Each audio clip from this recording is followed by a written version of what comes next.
Good morning, Jai Hind. Sabarmani Bhiyakol SSC GD Constable new vacancy new recruitment 2025.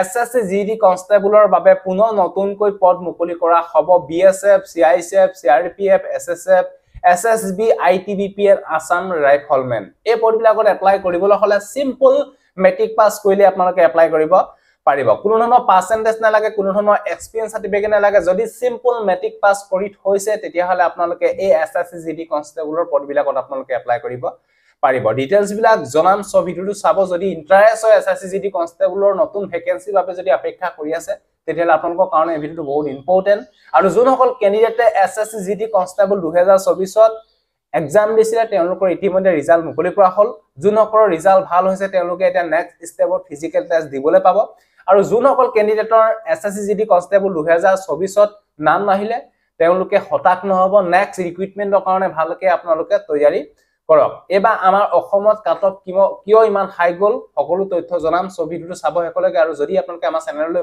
First time আহিছে তেতিয়া চেনেলটো subscribe কৰি লব আৰু এসএসসি জিডি কনস্টেবল নতুন ৰিক্ৰুটমেন্টৰ বাবে আমি দুখন ইবুক বনাইছো দুইখন ইবুকতে আপোনালোকে পাই 2300 প্লাস কুৱেশ্যন আপোনালোকে দেখিবলৈ পাব এখনৰ দাম হৈছে 75 रुपीस এখনত আপোনালোকে মেথছৰ কুৱেশ্যন পাব জেনাৰেল নলেজৰ কুৱেশ্যন পাব ইংৰাজী এণ্ড অসমীয়াত তাৰপা next general English and Hindi question আপোনালোকে দেখিবলৈ পাব ইয়াতে এসএসসি জিডি কনস্টেবলৰ আগতে অহা কুৱেশ্যন এনসাৰ আপোনালোকে পাই যাব অসম পুলিচৰ ৰিটেন এক্সামৰ বাবে কুৱেশ্যন পাই যাব এডিআৰই কুৱেশ্যন এনসাৰ আপোনালোকে পাই যাব আৰু যিখন 60 रुपीस হে 60 रुपीस খনৰ পাই 1000 কুৱেশ্যন পাব এখনত আপোনালোকে ৰিজনিং অসমীয়া ল্যাঙ্গুৱেজত পাব আৰু লগতে জিকে অসমীয়া ল্যাঙ্গুৱেজত পাব আৰু অসম পুলিচৰ বাবেও আপোনালোকে এই দুইখন ইবুক আপোনালোকে লব পাৰে বা এডিআৰই কাৰণে দুইখন ইবুক লৈ লব পাৰে যদি আপোনালোকে সিঙ্গল কে লব বিচাৰে তেতিয়া এখনৰ দাম হৈছে 75 এখনৰ দাম হৈছে 60 रुपीस যদি লব বিচাৰে এই নম্বৰটো কন্টাক্ট কৰি আপোনালোকে লৈ লব পাৰে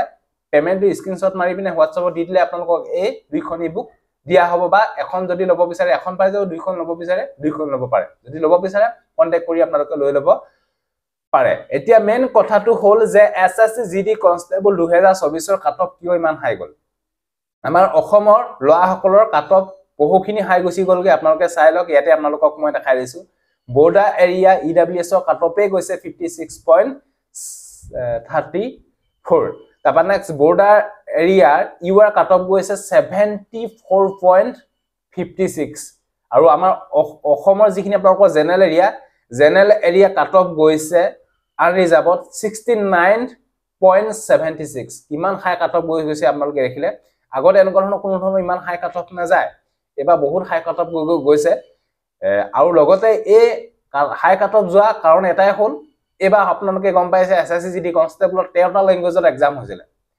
আমাৰ অসমৰ যিসকল ক্যান্ডিডেট আগতে হয়তো হিন্দী এণ্ড ইংলিশত যিখিনি আপোনালোকৰ এক্সাম হয় তাত হয়তো দুৰ্বল হোৱা ক্যান্ডিডেট বিলাকে এতিয়া অসমীয়া ল্যাঙ্গুৱেজত হৈছে নিজৰ ভাষাত হৈছে তেওঁলোকে ভালকে কুৱেশ্যন এনসাৰ বিলাক এটেম্প কৰিব পাৰিছে এটো কাৰণে হয়তো এবা কাটঅফ হাই গৈছে আৰু নিশ্চয় আপোনালোকে এসএসসি জিডি কনস্টেবলৰ চাকৰি পাবলৈ হলে এটা গোটা নম্বৰ পাব লাগিব এটা যোনসকল ক্যান্ডিডেটৰ নাম নাহিলে তেওঁলোকে হতাশ নহব ভালকে নেক্সট ৰিক্ৰুটমেন্টৰ কাৰণে তৈয়াৰী কৰক আৰু যোনসকলৰ নাম আহিছে তেওঁলোকে ভালকে ফিজিক্যাল টেষ্টটো তৈয়াৰী কৰক এসএসসি জিডি কনস্টেবলত তিনিবা কাটঅফ মাৰিব ফাৰ্স্ট এতিয়া আপোনালোকৰ ফিজিক্যাল টেষ্টলৈ আপোনালোকৰ এটা কাটঅফ মাৰিলে তাৰপা নেক্সট আপোনালোকৰ মেডিকেল টেষ্ট দিবলৈ এটা কাটঅফ মাৰিব ফিজিক্যাল টেষ্ট পাস কৰা পিছতো হয়তো আপোনালোকৰ কিছুমান ক্যান্ডিডেটৰ মেডিকেল টেষ্ট দিবলৈ নাম নাহে আৰু মেডিকেল টেষ্ট পাস কৰা পিছতো আপোনালোকৰ ফাইনেল লিষ্টত আপোনালোকৰ হয়তো নাম নাহিব পাৰে তিনিবা কাটঅফ মাৰিব এই বিষয়ে আপোনালোকে গম পালে এটা যদি গোটা হাই নম্বৰ পাই থৈছে তেতিয়া হলে আপোনালোকে এসএসসি জিডি কনস্টেবলৰ ফাইনেল সিলেকশন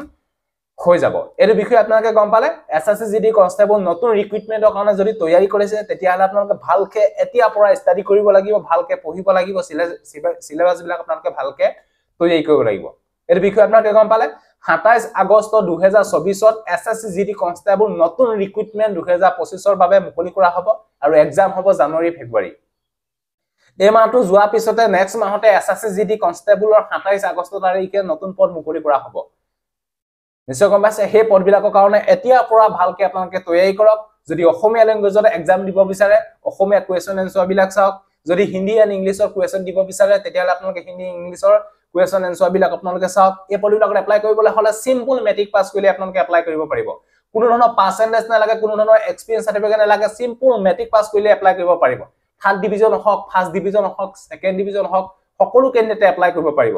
বয়স 18 বছৰ হ'ব লাগিব, মিনিমাম মেক্সিমাম 23 লৈকে এপ্লাই কৰিব পাৰিব জেনেৰেল কেণ্ডিডেট বিলাকে, আৰু ওবিসি এমওসি বিলাকৰ কাৰণে 3 বছৰ এজ ইলেকশ্যন দিয়া হ'ব, আৰু এছটি এছচি সকলৰ কাৰণে 5 বছৰ এজ ইলেকশ্যন দিয়া হ'ব। এছটি এছচি সকলে 18 বছৰ পৰা 28 লৈকে এপ্লাই কৰিব পাৰিব, আৰু ওবিসি এমওসি বিলাকে 18 বছৰ পৰা 26 লৈকে এপ্লাই কৰিব পাৰিব। নিশ্চয় গম পাইছে, এইটো এটা বহুত মজা চাকৰি। আপোনালোকে যেতিয়া এছএছচি জিডি কনষ্টেবলত যেতিয়া চাকৰি পাব, তাৰ পিছতে আপোনালোকে গম পালে বহুত ভাল চাকৰি।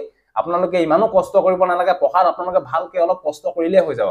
পঢ়াটোৱে মেইন। যদি আপোনালোকে ভালকে ৰিটেনত এটা মাৰ্ক পাই যায়, তেতিয়াহ'লে নিশ্চিন্ত মনে এই চাকৰিটো আপোনালোকে পাবই। কাৰণ ফিজিকেল টেষ্টত আপোনালোকে 24 মিনিটত 5 কিলোমিটাৰ ল'ৰাসকলে ৰানিং কৰিব লাগে, আৰু ছোৱালীসকলে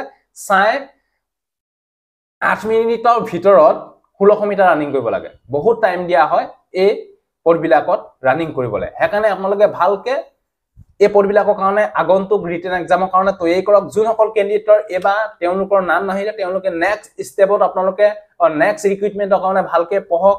ক'ত কি ভুল হ'ল আপোনালোকে সেই ভুলবিলাক শুধৰণি কৰিবলৈ আপোনালোকে চেষ্টা কৰক। নিজকে মনটো মাৰি আপোনালোকে নেপেলাব, আপোনালোকে নেক্সট ৰিক্ৰুইটমেণ্টৰ কাৰণে সাজু হওক। অসম পুলিচে এতিয়া আপোনালোকক গম পাইছে 3 অক্টোবৰৰ পৰা ফিজিকেল টেষ্ট হ'ব। সেই পদবিলাকৰ কাৰণে ভালকে তৈয়াৰী কৰক।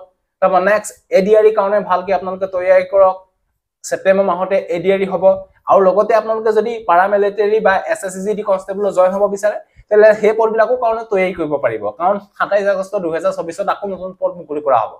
আপোনালোকে এতিয়া অসম পুলিচেই হওক বা এছএছচি জিডি কনষ্টেবলেই হওক, আপোনালোকে চাকৰি পাবলৈ হ'লে ভালকে আপোনালোকে পঢ়িবই লাগিব। অনলি ফিজিকেল টেষ্ট পাছ কৰিলেই নহ'ব, গম পাইছে। যিকোনো পদতে আপোনালোকে এতিয়া আজিৰ দিনত আপোনালোকে ভালকে পঢ়িবই লাগিব। নিশ্চয় গম পাইছে, পঢ়িলেহে আপোনালোকে চাকৰি পাব। অধিক তথ্যৰ বাবে এটা আপোনালোকক ভালকে ডিটেইলছ সহকাৰে ভিডিঅ' দিবলৈ চেষ্টা কৰিম। এছএছচি জিডি কনষ্টেবলত এপ্লাই কৰিবলৈ হ'লে কি লাগে, কেনেকুৱা ধৰণৰ প্ৰচেছ হয়, এটা আপোনালোকক ভিডিঅ' আপোনালোকৰ ডিটেইলছ সহকাৰে দিবলৈ চেষ্টা কৰিম।